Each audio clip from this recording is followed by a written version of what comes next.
رحمة للعالمين. الحمد لله رب العالمين،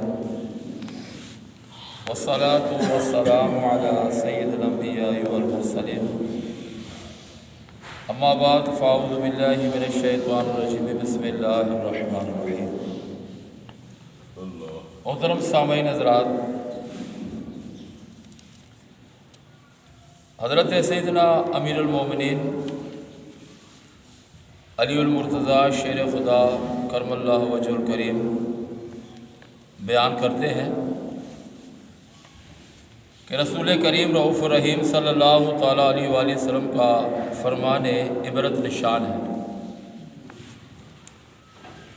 قیامت قریب ہونے کی یہ علامت ہوگی، یہ نشانی ہوگی کہ تم لوگوں کو دیکھو گے کہ وہ نمازوں کو ضائع کر رہے ہوں گے، یعنی وہ نمازوں کو چھوڑ رہے ہوں گے. یعنی یہ قیامت کی نشانی ہے کہ لوگ مسجدوں کی طرف کم آئیں گے، نمازیں جو ہے وہ ضائع کریں گے. تو سمجھو کہ وہ قیامت کی نشانیوں میں سے ایک نشانی ہے. اور واقعی بڑا عجیب دور آیا ہے کہ لوگ جو ہے وہ نمازوں کی طرف بالکل دھیان جو ہے وہ نہیں دیتے. حضرت علامہ محمد بن عبد الرسول رحمۃ اللہ علیہ، چونکہ آپ متوفی ہیں 1103 ہجری، اس حدیث پاک کے تحت لکھتے ہیں نماز ضائع کرنے سے مراد یہ ہے کہ لوگ یا تو بالکل نماز ہی نہیں پڑھیں گے، یا پڑھیں گے تو اس کا کوئی فرض یا واجب چھوڑ دیں گے، یعنی لاپرواہی کے ساتھ نماز پڑھیں گے. اور یہ اس حدیث کے خلاف نہیں کہ جس میں یہ ہے کہ اس امت سے سب سے پہلے امانت اور سب سے آخر میں نماز اٹھا لی جائے گی.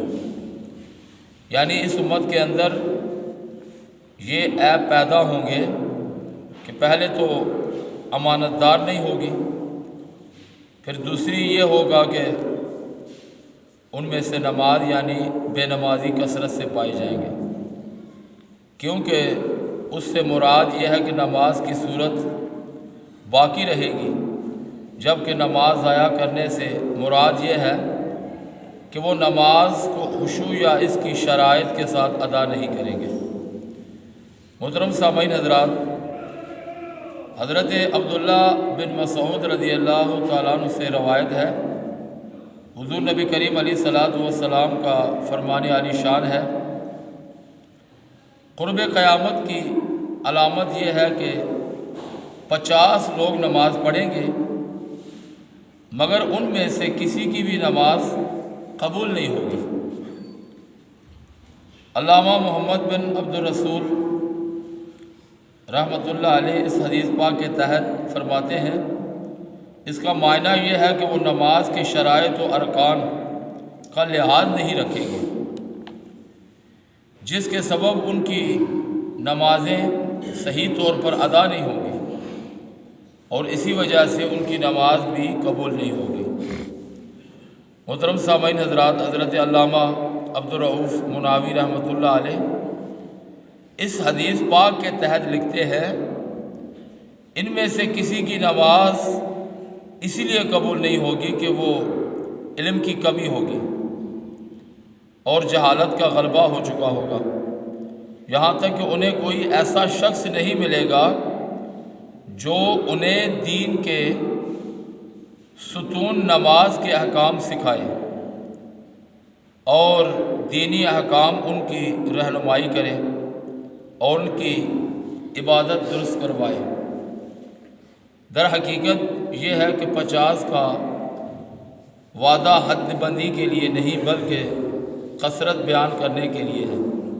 یعنی نماز پڑھنے والوں کی کثیر تعداد ایسی ہوگی جن کی نماز قبول نہیں ہوگی، یعنی نمازوں کے اندر اتنی غلطیاں ہوں گی کہ وہ نمازیں اللہ کی بارگاہ میں قبول ہوں گی نہیں۔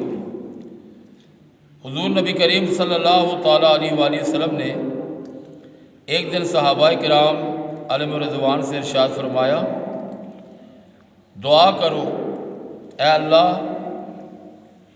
ہم میں بدبخت محروم شخص کو نہ رہنے دینا۔ پھر ارشاد فرمایا، کیا تم جانتے ہو پھر کہ محروم اور بدبخت کون ہے؟ صحابہ کرام علیہم رضوان نے عرض کی، یا رسول اللہ صلی اللہ علیہ وسلم ہم نہیں جانتے، آپ ارشاد فرما دیجئے کہ محروم اور بدبخت لوگ کون ہیں؟ تو نبی کریم علیہ الصلوۃ والسلام نے ارشاد فرمایا، نماز کو ترک کرنے والے، یعنی نماز کو چھوڑنے والے جو ہے یہ بدبخت اور محروم لوگ ہوں گے دنیا کے اندر۔ اللہ پاک کے آخری نبی خاتم النبیین صلی اللہ تعالیٰ علیہ وآلہ وسلم نے ارشاد فرمایا، جس نے ایک نماز نشے کی حالت میں چھوڑی، گویا دنیا اور اس میں موجود سب کچھ جو اس کے پاس تھا اس سے چھین لیا گیا۔ اور جس نے 4 نمازیں نشے کی حالت میں چھوڑی تو اللہ پاک پر حق ہے کہ اسے سیانت الجبال سے پلائے۔ عرض کیا گیا تبنۃ الخبال کیا ہے؟ نبی کریم علیہ الصلوۃ والسلام نے ارشاد فرمایا، جہنمیوں کا نچوڑ، یعنی جو بے نمازی ہے قیامت کے دن اس کو جہنم سے پیپ اور خون پلایا جائے گا۔ استغفر اللہ۔ محترم اسلامی بھائیوں، نشہ ویسے ہی حرام ہے، پھر اس کے سبب نمازیں چھوڑ جانا یہ بھی باعث عذاب، اور شراب بے حد خراب و باعث سخت عذاب ہے، اس کے تو قریب بھی نہیں جانا چاہیے۔ فرمان مصطفیٰ صلی اللہ تعالیٰ علیہ وآلہ وسلم ہے کہ جس نے دنیا میں شراب پی یا نشہ کیا، اللہ تبارک و تعالیٰ اسے کالے سانپوں کے زہر کا گھونٹ جو ہے وہ پلائے گا، جسے پینے سے پہلے ہی اس کے چہرے کا گوشت برتن میں گر جائے گا، اللہ اکبر، اور جب وہ اسے پیے گا اس کا گوشت اور کھال جھڑ جائے گی، جس سے دوزخیوں کو بھی اذیت ہوگی۔ یاد رکھو، بے شک شراب پینے والا، بنانے والا، اٹھانے والا، اٹھوانے والا اور اس کی کمائی کھانے والا، جس طرح کی بھی وہ شراب بنانے میں، پلانے میں، اٹھانے میں، لانے میں شریک ہوگا، سب کے سب گناہ گار اور گناہ میں شریک ہوں گے۔ یہ جو سزا بیان کی گئی ان تمام کو وہ سزا قیامت کے دن ملے گی۔ اللہ پاک نہ ان میں سے کسی کو کوئی نماز قبول فرمائے گا، نہ ان شراب بنانے والے، پینے والے، اٹھانے والے، بیچنے والوں کے روزے قبول فرمائے گا، نہ ہی ان کے حج قبول فرمائے گا۔ کوئی بھی وہ نیکی کریں گے، شراب کے سہولت کار، پینے والے اور دیگر تمام، ان کا کوئی بھی عمل اللہ اپنی بارگاہ میں قبول نہیں فرمائے گا۔ اگر وہ توبہ کے بغیر مر گئے تو اللہ پاک پر حق ہے کہ انہیں دنیا میں بنے ہوئے ہر گھونٹ کے بدلے میں جہنم کا پیپ اور خون ان کو پلائے۔